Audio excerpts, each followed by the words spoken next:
Hello everyone, कैसे हैं आप सब।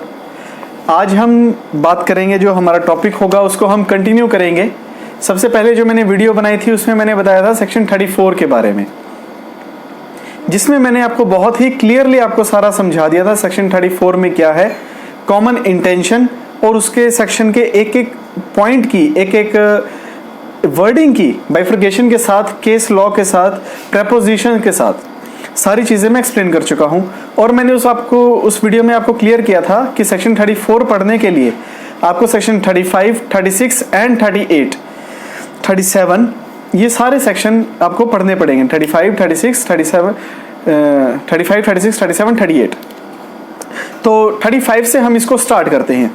तो चलिए, बहुत ही आसान है ये पढ़ना क्यों ज़रूरी है हमारे लिए। बेसिकली ये इसलिए इम्पॉर्टेंट है क्योंकि जो हमारे सेक्शन 34 में गिवन है वो सभी पॉइंट्स, वो सारी जो मेन उसमें जो पॉइंट्स निकल कर आते हैं उसको हमारा सेक्शन 35 से लेकर 38 के अंदर क्लियर किया गया है। तो उसको 35 से हम इसको स्टार्ट करते हैं। 35 का जो बेयर एक्ट है उसकी हेडिंग बोलती है when such an act is criminal by reason of its being done with a criminal knowledge और इंटेंशन। नॉलेज और इंटेंशन की बात करता है। इसमें जो पॉइंट है, तो इसमें पॉइंट जो निकल कर आता है वो आता है act done by a person with knowledge and intention, common intention. तो इसमें ये जो पॉइंट हमारा है, ये जो हेडिंग है, इसके आप बेयर एक्ट को पढ़ेंगे, इसमें ये क्लियर करता है कि जो कोई भी एक्ट होगा उसके लिए नॉलेज होनी ज़रूरी है और एक एक्ट होना ज़रूरी है। नॉलेज से क्या मतलब है? नॉलेज का मतलब इसमें ये आता है कि कॉमन इंटेंशन होनी चाहिए, कॉमन होना चाहिए सबके लिए, सबकी जो इन्वॉल्वमेंट है वो कॉमन होनी चाहिए, सबका वो मोटिव होना चाहिए। आई होप कि आपको ये जो सेक्शन 35 है ये आपको क्लियर हो गया होगा इस पॉइंट से। तो इसका एक एग्जाम्पल है, बहुत ही इंपॉर्टेंट एग्जाम्पल है। मान लीजिए कि एक कार एक्सीडेंट होता है, कार एक्सीडेंट हुआ और कार एक्सीडेंट में क्या होता है, person rash and negligence driving करता है और उसके नीचे कोई बच्चा आ जाता है, बच्चा आ गया और उसकी डेथ हो गई। तो वहाँ पर कुछ पर्सन्स थे, वो गैदर हुए, उन्होंने उस ड्राइवर को मारना शुरू किया जो वो कार चला रहा था। तो जब उन्होंने उसको मारा, उनमें से ही कोई एक अननोन पर्सन होता है, वो उसको शूट कर देता है। तो वो शूट करता है, तो इसमें पॉइंट आता है कि जो वो उसने शूट किया उसके लिए क्या वो सभी लायबल होंगे, क्योंकि वो सभी मार रहे थे।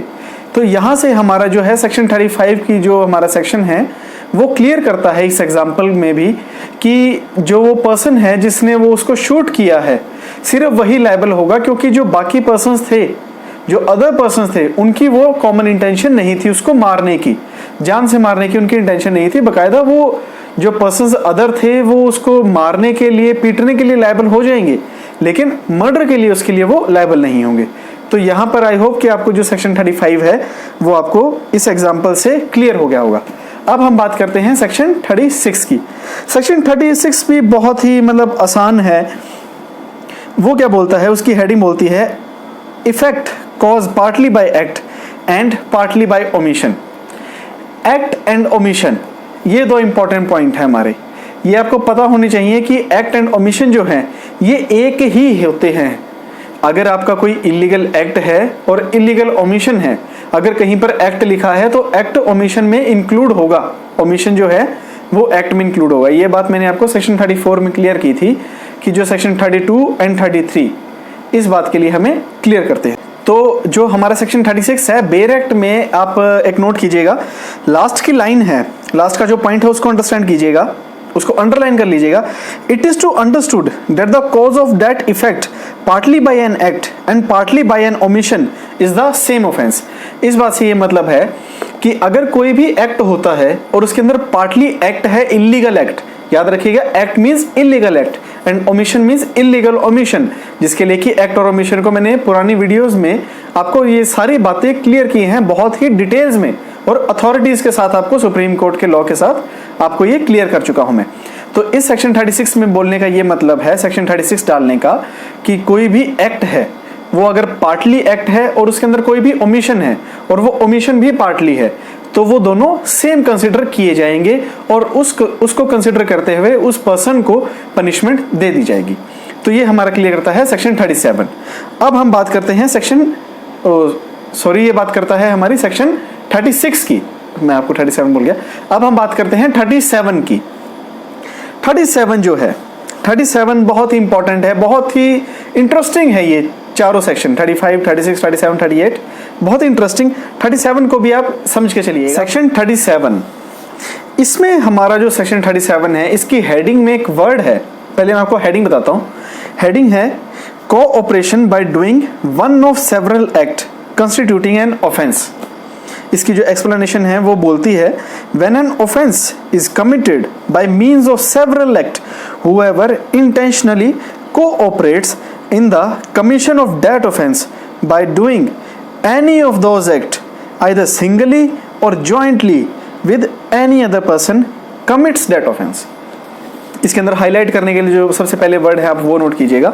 हाईलाइट करने का वर्ड है सबसे पहले सेवरल एक्ट्स, दूसरा इंटेंशनली, तीसरा कोऑपरेट्स और चौथा आइदर सिंगली जॉइंटली, फिर लास्ट में कमिट्स दैट ऑफेंस। कमीशन बहुत इंपॉर्टेंट है क्योंकि सेक्शन 34 के ही क्लैरिफिकेशन में हमारे ये सारे पॉइंट्स चल रहे हैं। तो यहाँ पर एक वर्ड है कोऑपरेशन, इसी वर्ड को लेकर जो हमारा सेक्शन 37 है ये डील करता है।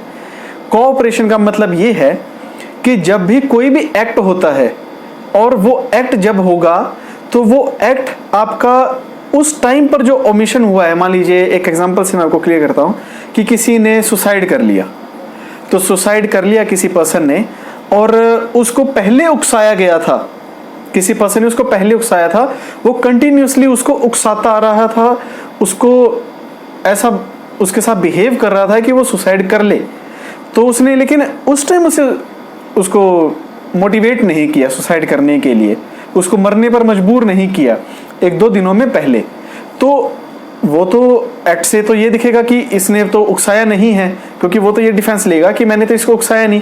तो उसी पॉइंट के लिए हमारा जो सेक्शन 37 है वो बोलता है कोऑपरेशन, जिसका मतलब है कि जब भी कोई भी एक्ट होता है और वो उस मूवमेंट इटसेल्फ में ना किया गया हो, उसी मूवमेंट में ना किया गया हो और सेवरल पार्ट्स में किया गया हो, जब वो सेवरल पार्ट्स में किया जाएगा तो उसे हम हमारा कोऑपरेशन एक्ट हम उसको कहते हैं। तो आई होप कि आपको जो ये सेक्शन 37 है ये आपको सेक्शन जो है क्लियर हो गया होगा। अब इसको सेक्शन 37 को समझने के लिए अब हम रीड करेंगे इसके इलस्ट्रेशन को। इलस्ट्रेशन में जो सी इलस्ट्रेशन है, जी हाँ, सी इलस्ट्रेशन जो है बहुत ही ज़्यादा important, judiciary point of view से, एडवोकेट की प्रैक्टिस पॉइंट ऑफ व्यू से, आपकी अंडरस्टैंडिंग पॉइंट ऑफ व्यू से, हर पॉइंट ऑफ व्यू से आपको ये पढ़ना बहुत ज़्यादा ज़रूरी है। तो आइए इसको रीड करते हैं। बहुत ही इंपॉर्टेंट है, बहुत ही इंटरेस्टिंग है, मज़ेदार है ये सेक्शन, आप ये समझ के चलिएगा, बहुत ही मतलब मज़ा आता है इनको पढ़ के, सेक्शन 35, 36, 37, 38 को 34 के साथ रिलेट करके। तो चलिए इसको इलस्ट्रेशन सी को रीड करते हैं। अ jailer has charge of Z, एक जेलर है उसके पास जी का चार्ज है। अ प्रिजनर, जो कि एक प्रिजनर है, A intentionally intending to cause Z's death illegally omits to supply Z with food, in consequence of which Z is much reduced to strength, but the starvation is not sufficient to cause his death. I hope कि आपको ये जो मैंने पढ़ के बताया ये clear हो रहा है। मैं आपको इसको एक्सप्लेन कर दूंगा। A is dismissed from his office and B succeeds him. B उसकी जगह पर अपॉइंट हो जाता है। B without collusion और cooperation with A illegally omits to supply Z with food, और बी उसको कंटिन्यू करता है लेकिन वो उसका लेकिन कोई रिलेशन नहीं होता ए के साथ, ये बताया गया है। Knowingly that he is likely thereby to cause Z's death, B dies of hunger, B is guilty of murder, but as A did not cooperate with B, A is guilty only of an attempt to commit murder. बहुत ही easy, बहुत ही समझने वाला, बहुत ही interesting example. अब मैं आपको इसको एक्सप्लेन करता हूँ। ये जो पॉइंट है, इलस्ट्रेशन है, ये हमें बताती है कि जो ए है वो एक जेलर है, उसके पास जी का चार्ज है, जी एक प्रिजनर है। ए उसको मारना चाहता है क्योंकि वो जो जी है उसने देश के खिलाफ कॉन्स्पिरेसी की थी या कोई षड्यंत्र रचा था या कोई बॉम्ब ब्लास्ट किया था, वो उसे मारना चाहता है। वो उसे खाना नहीं देता, स्टार्विंग हो जाती है, वो बीमार हो जाता है। तो ए को उसके खाना ना देने की वजह से, इलीगल ओमिशन की वजह से उसको हटा दिया जाता है। ए की जगह पर बी अपॉइंट हो गया। बी वही एक्ट कंटिन्यू करता है खाना ना देने का, लेकिन ए और बी का यहाँ पर कोई रिलेशन ही शो हुआ है। उन्होंने ये क्लियरली मेंशन किया है कि ए और बी पहले उन्होंने बात नहीं की और कोलेटरली उन्होंने कोई भी म्यूचुअल अंडरस्टैंडिंग से नहीं किया है, लेकिन बी भी उसको कंटिन्यू करता है खाना ना देना, जिससे कि जो जी है उसकी डेथ हो जाती है।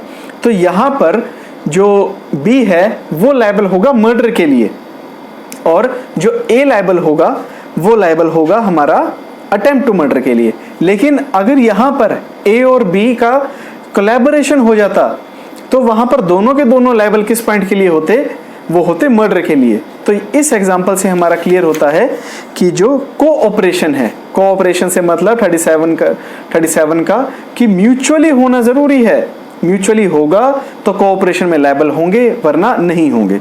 तो आई होप कि जो सेक्शन 37 है विद इलस्ट्रेशन आपको ये क्लियर हो गया होगा। अब आता है हमारा लास्ट सेक्शन 38 बहुत ही इंटरेस्टिंग, बहुत ही आसान, बेरट पढ़ने ही से ही समझ आ जाएगा। क्या बोलता है, person concern in criminal act may be guilty of different offence. ये बोलता है when several person are engaged or concerned with the commission of a criminal act they may be guilty of a difference offence by means of that act. हमारा section 38 है वो हमें बताता है कि जो पर्सन्स होंगे कोई भी एक्ट के अंदर, वो अपने अपने एक्ट के लिए लायबल होंगे।